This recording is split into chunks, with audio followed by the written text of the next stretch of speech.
I'm starting. Starting is often the hardest part of anything meaningful. For a long time, I just wanted to make videos that matter, and I'm making them now. Ideas about humans, really, our health, the health of our earth, uh, ideas about awareness, culture, and how we relate to each other.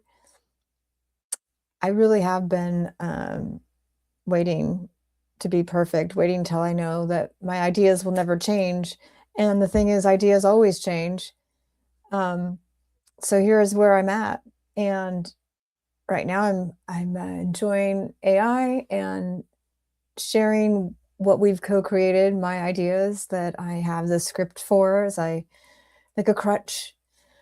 So I stay on track. So I'm here so that I'm like, I've I'm here, by beginning. So today I'm starting. Why? Why this channel exists. Usually, many of these topics are discussed separately, and in reality, everything's connected. And it's one of the basic tenets of ecology. That's I used to tutor ecology in college, and that was a hard concept for some people. Everything's connected. You turn your light switch on, it's connected to something far away, maybe a dam, maybe a solar farm. Are there ways? It's all connected. The planetary health, our human health, and my latest discovery in the last decade, awareness and presence. And then on top of that, we have systems, like how the food system is interacted, which is, of course, ingrained in our economy systems and our political systems. And then there's culture and how we relate and those type of systems. Most of the time we talk about this separately, and that's great. We go into depth on all these things. And I'm a systems big picture ideas person who looking for a niche. I keep saying to my chat GPT, what if my niche is no niche? What if my niche is just everything all at once? And here's just some ideas to get started here. How we grow food obviously affects our bodies. Obviously, I mean, we know these things. How we treat ecosystems affects the whole planet. And deeper, how we relate to each other really shapes not just societies, it shapes the field of energy that affects everything, possibly even the rain and clouds. Um, and obviously, obviously it's not obvious to everybody and everywhere at all the time, but how we affect how we see the world, where we are and how our perception is affects every decision we make. Are we aware of how powerful we are in this time period where many of us are feeling so powerless to the things going on? So this is the channel to explore all these connections. I come from a very wide background from chemistry. I mean, and the deeper parts of chemistry of like what is holding this electron, neutron, and proton together. And I mean, there's smaller parts in quantum, but when you keep going smaller and smaller, there's still this thing called nothing or space, emptiness, that the container of this thing that we are, the matter, we are mostly space. And that has been something that has blown my mind since I first studied chemistry in the 1980s. So we have that, and then we have how molecules, and we have how we touch sometimes without touching because our energy fields touch. But we also have idea fields and concept fields that touch. And so we're all actually interrelated. And we're all so connected. Like the breath I'm taking is a breath you may have taken somewhere else, even if you're across the world with wind. And I love this idea, like we're all made of stardust. We're all made of the same stuff. So I have a background in studying ecosystems. And then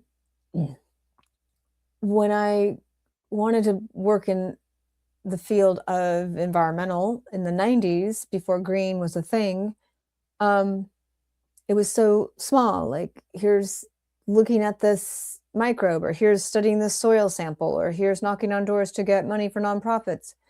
Um, and I wanted more. I wanted more. So I just kept studying and studying and got into the esoterics of like the meaning of life, you know?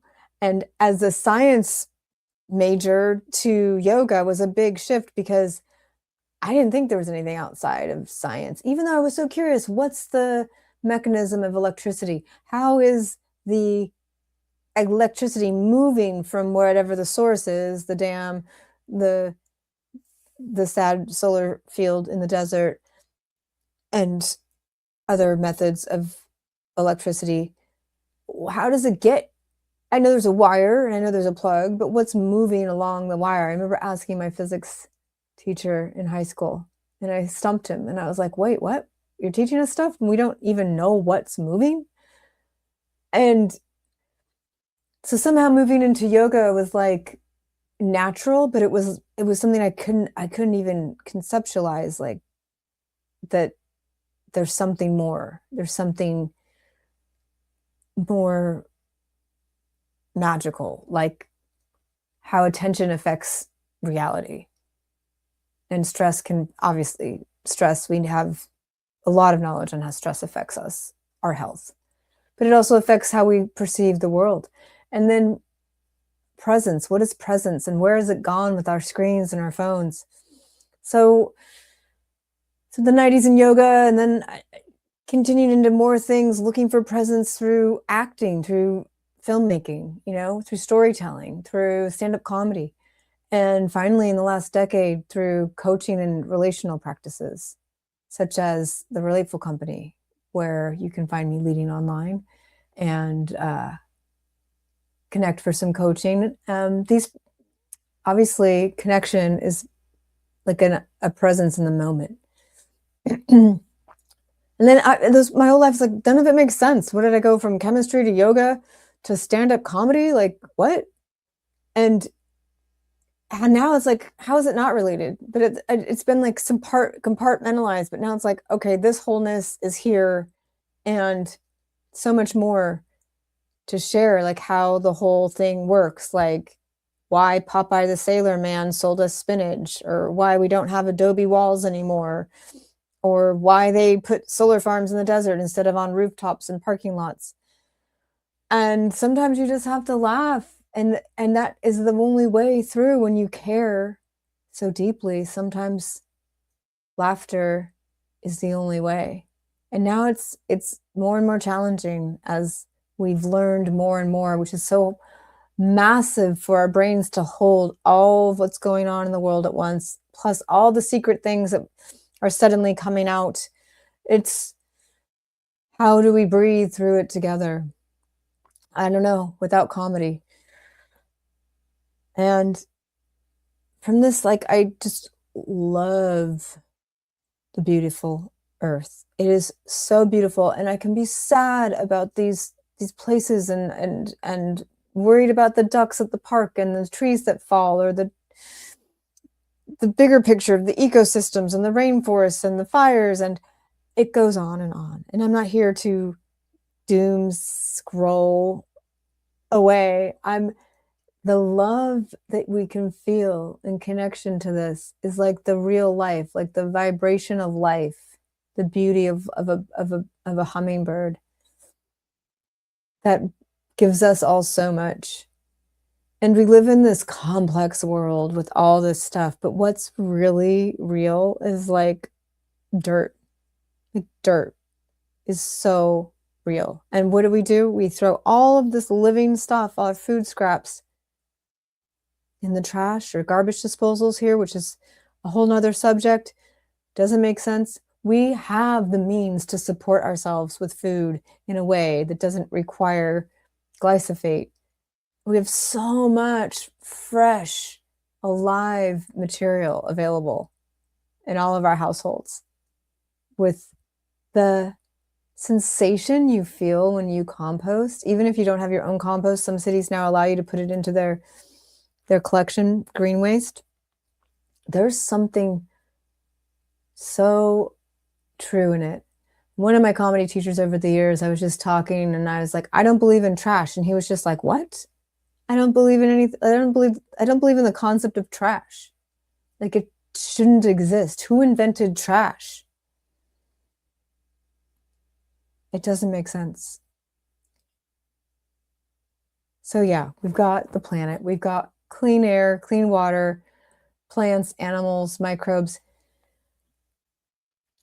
We live in this world where they divide us and try to force a perspective. Do you believe in climate change? Are you climate denier? Are you a time denier? Are you are you solar or fossil? None of that is real.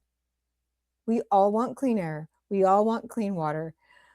We all want to eat delicious food. And most of us know that the freshest, like least processed foods are the most delicious.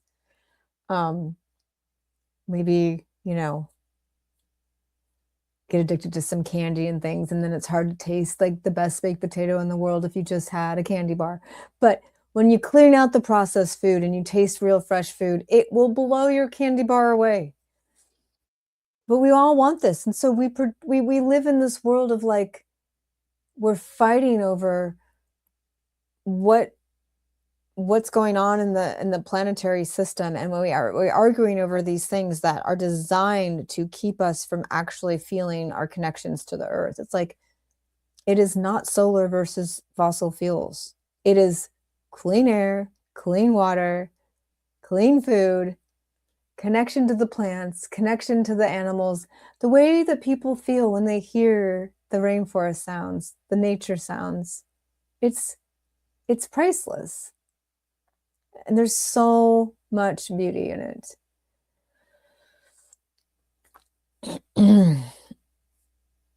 You can see, again, I'm keep repeating, obviously, like this channel is designed to share things that aren't obvious, but we're starting with the basics of ecosystems. When they're healthy, life tends to flourish.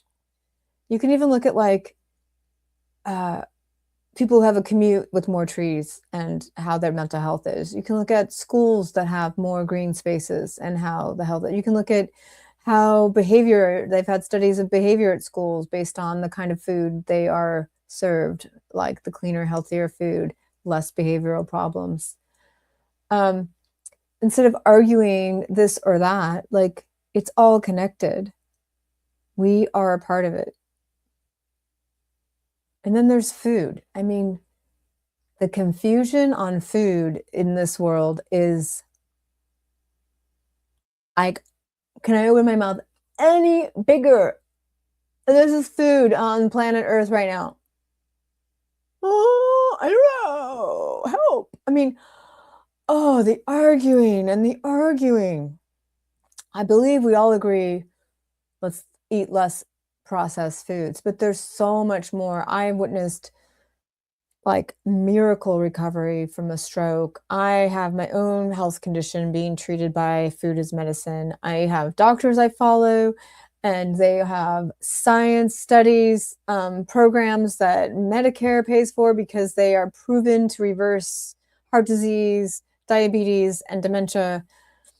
And this information is like suppressed because the medications that treat these issues, that don't reverse them, are part of a system that we will go into more details later, that is based on a framework that leaves out the value of ecosystems, that the bottom line is to make money, to make the stockholders money. And so it's technically illegal for a corporation to make money second to human health or planetary health. And so we have that. And then we have influencers that I could be paid through these industries that say things that also can be true. Like, it can be also true that a diet opposite to my diet, high in fat, high in animal products, people can feel better on because they've just given up all their processed food. And so all these things can be true at the same time. And maybe 1 out of 10 people can live to 90 on a high fat diet like that. But most of us, like me, who did that diet, developed some heart issues. So that is a huge thing, and that's called POLOWFs, plants only, low oil whole foods. And it saved my life, and I've seen it do so much. And it is so hard to explain and share with people with all the confusion. And I do not use the word vegan because that implies that the reason you're not eating an animal is ethical, which I respect and I love. And there's so much with that, and that there should be full transparency. If you eat a factory farmed animal product, we should be able to have cameras in the farms. We should be able to witness every single step of the way. But unfortunately, the systems that put in place with the lobbying, that is not happening now. But it could demand it. Things have we have the power. We can change the world. So I just mentioned those doctors. There's Dr. Dean Ornish, Caldwell Esselstyn. Dr. Dean Ornish's program has studies of the reversing heart disease in many cases. Esselstyn works on the same thing, similar diet.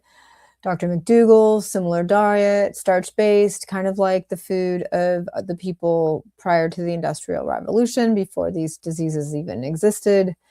And I can go on about my personal journey on that, like how when I eat dairy products, my knuckles swell up.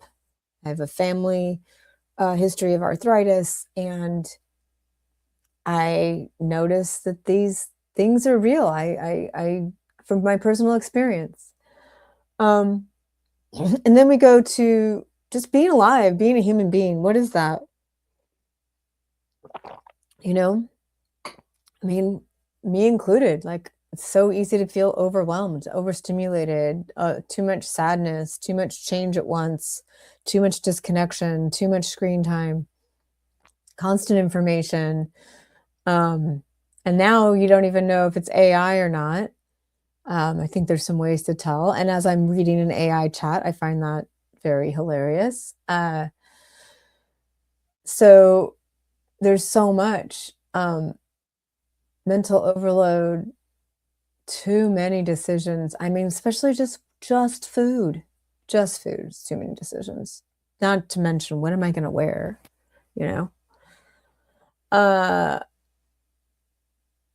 Relating. I mean, this is what just rocked and changed my world. Relating. I mean, who knew? Who knew something that simple was the key to connecting all the dots, to not only just going to meditation retreats and going to seminars and workshop after workshop, like sitting in a room with other people like-minded, learning things, like a Dr. Joe Dispenza retreat. We're together, there's like some sort of connection in the field. We're all meditating at the same time, and it's amazing, and you feel alive and you feel connected. And I'm not dissing that. That is an amazing thing, and that's great. And you feel like, wow, we did this together, but we weren't interacting directly with one another. And I'm sure there's moments that there was, but like that, the intentionality of most of our mental health practicing and journeys are not relational. Therapy is not relational. You're not in a relation with your therapist. Your therapist doesn't bring themselves to the table.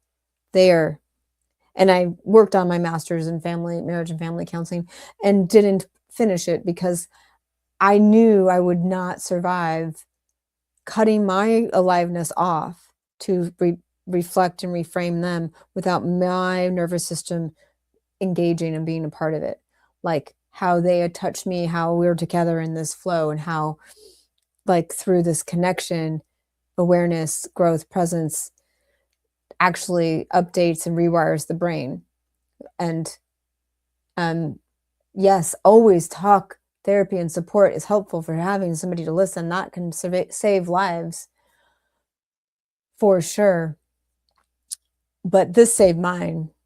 Like, this integrated my reality into being a whole new everything.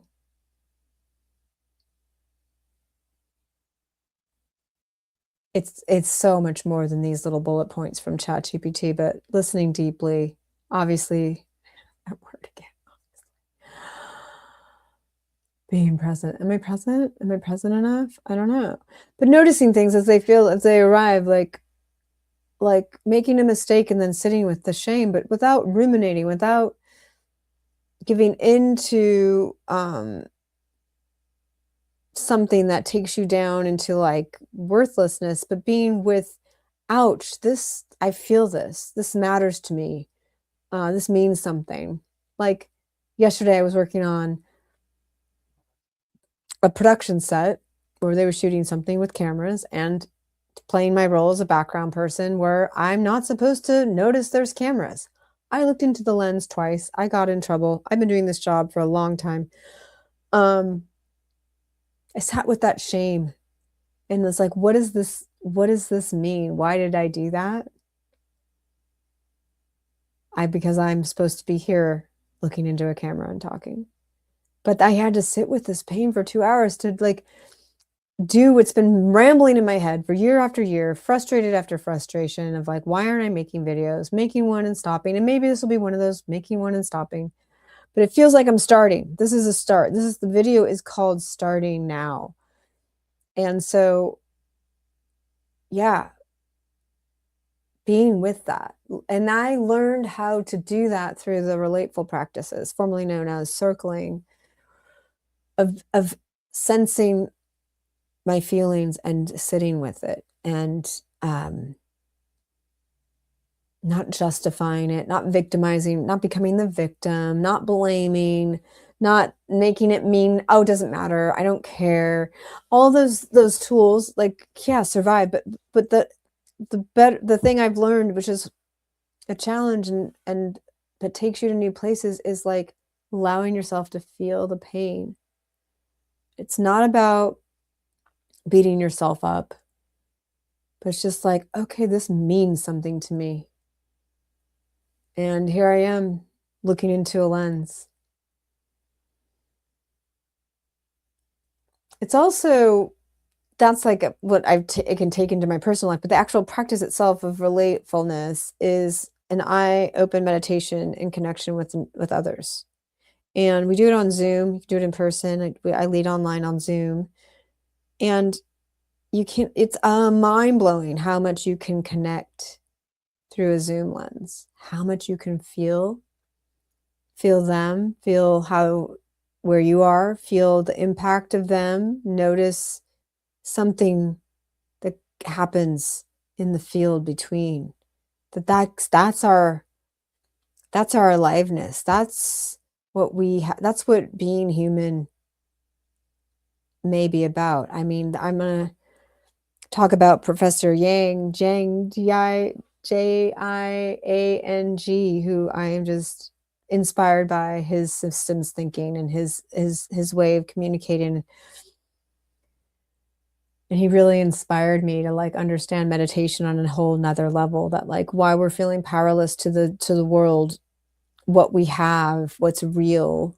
And this is all from Plato's allegory in the cave. Like, but what we have is our energy. And then we have our own energy, and then we have our energy that once it intersects with other people's energy, and then it creates more waves and ripples, and that's what makes us amazing beings. And that's how we could change the power dynamic of our realm. Now that we know that a lot of the people in power aren't who they say they are. So relatefulness definitely transforms conversations and connections in a sense of belonging. It improved all of my relationships, friends, family, strangers. And I'm a work in progress. I'm a beginner, baby stage, from a scientist, direct, know-it-all, family of brutal honesty that I learned, like tell the truth even if it hurts. So like the authentic part was in TARD, in the practice. It comes from another school similar as authentic relating practices. The authenticity of who I used to be was not caring how what I did, said, felt affected you. I was so like, this is my truth, take it or leave it. Like, not my problem how you feel after I share my authentic experience. That's not authenticity. That's authenticity in a bubble. That's authenticity as if nothing impacts me and I don't impact you, and like living in some sort of denial state, but yet, oh, I'm myself. I've worked hard to be myself. I've taken workshops on being myself. I've read all the books on self help. And I'm telling you, that 90s decade of like, let's take every workshop there is, pretty much made me a self-absorbed person, which one of my favorite jokes of all time is like, the greatest thing about being self-absorbed is that it really only affects me.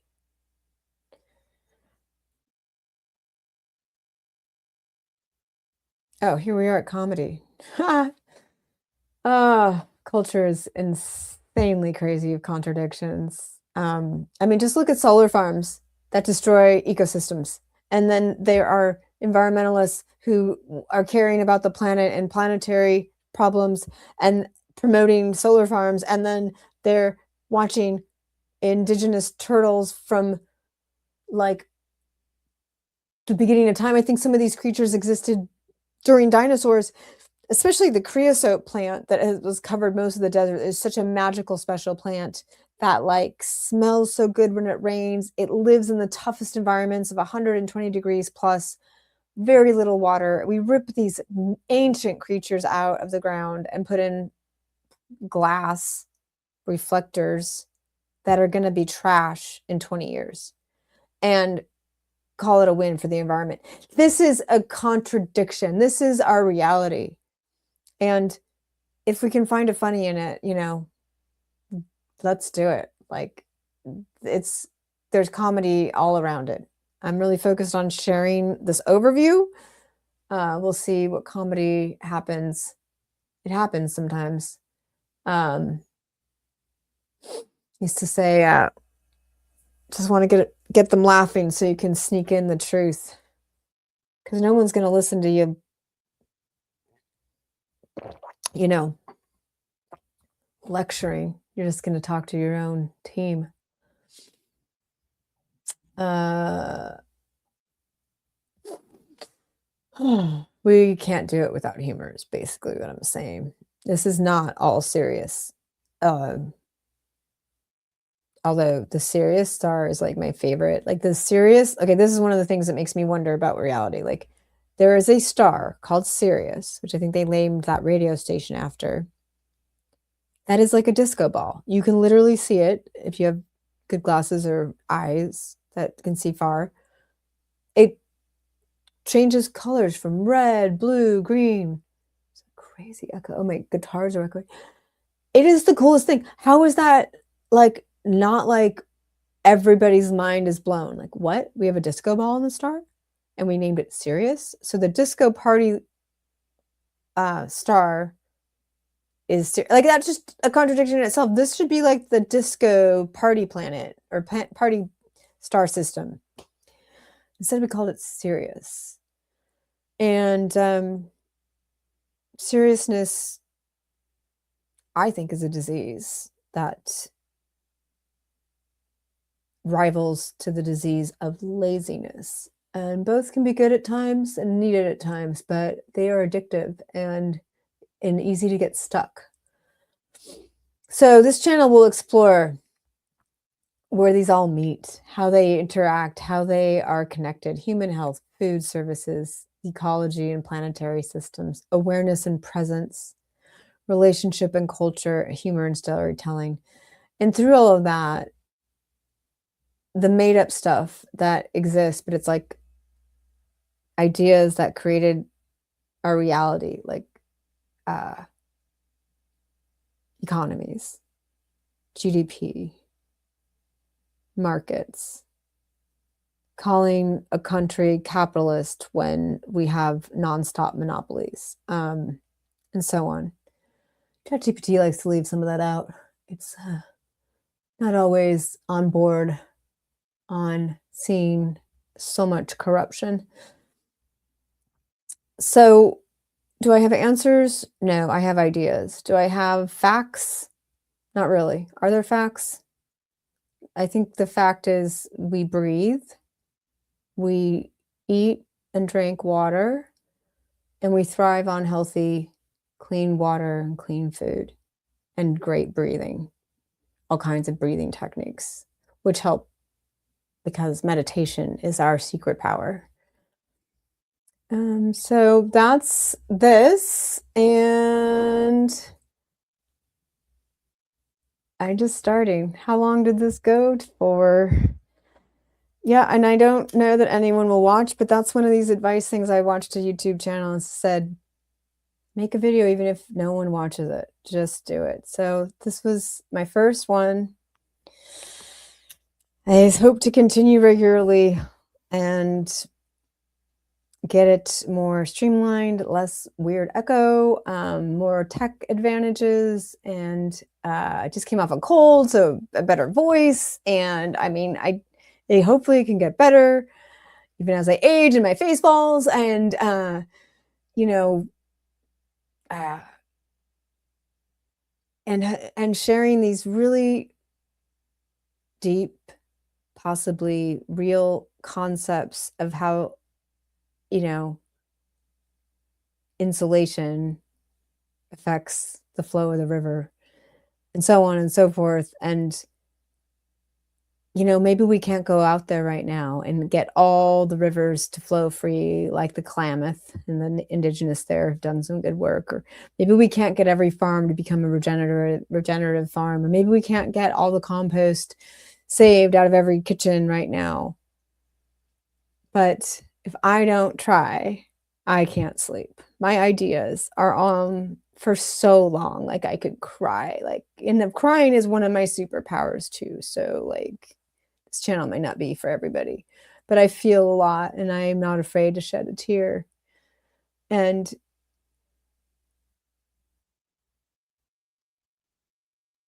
this stuff wants to come out of me so bad that I think my body's gonna take me out if I don't do it. Like my immune system is like, we're done until you start to speak, until you just put it out there. It's like these weird little entities. Like, are there aliens in me? Am I possessed? Like, am I crazy? This is where the comedy comes in. Like, I don't know.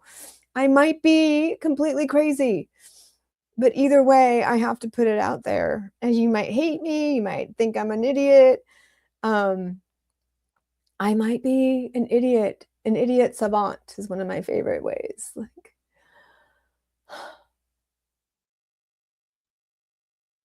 And one of my main goals of, if I could change you, if I could change the world, is I would want it to be more normal to change your mind. That brain fluidity, since dementia is this thing that people just get now that they didn't get 100 years ago or whatever, like to keep our brains fluid, I think we have to change our minds a lot. I think when we start to think the same way forever and ever and ever, I think that's what makes us lose our minds. And so when I first discovered that solar wasn't the end all be all to save the planet, when I started to put the dots together, which I'm not alone, many have, my brain was like, oh, I was wrong. Now, what do I love solar? Yes. Do I want solar? Yes. Do I want it in the middle of the desert? No. No. Do I want it controlled by a giant corporation that then sells it back to me? No. It should be on every rooftop in the places with sun, It should be in every parking lot. It should be definitely on every government building and government parking lot, schools included, in all the states that have the sunshine. Instead of the solar panel subsidies going to giant corporations to destroy native indigenous places that some people go, there's nothing there. Sorry, creosote is something. Critters that can live in that environment, that's not just nothing. That is like the superheroes of our animal world, the super amazing creatures. And that's just one of many. I mean, why are we moving all of our fuel around the world? Why do we have global markets for like natural gas? We are shipping our natural gas elsewhere so that somebody can make money here. Am I a capitalist? Yes. Do I believe in free markets? Yes. Do we have that? No, we don't. Why is my electric bill what it is? Do I have a free market? Can I get electricity anywhere else? No. And so on and so forth and forever. And what can you do? You can save a spider. And when you let the spider out, don't drop it off a 2-story building. Don't drop it out of the height of your hand to the earth. Depending on the spider, they don't fly. They didn't make us a web out of your cup to the earth. You know, some might survive it. There's jumping spiders, there's certain kinds, and some might break some legs. Like, let's be kind. I mean, I'm talking about the people who already saved the spider, you know, like I like the old wives' tale that it's like if you don't rescue spiders and do the other thing, the unaliving thing to a spider, it's really bad for your sex life. Can I say that out loud? Am I allowed to say that? What am I allowed to say? Is this a safe space? Do you feel safe?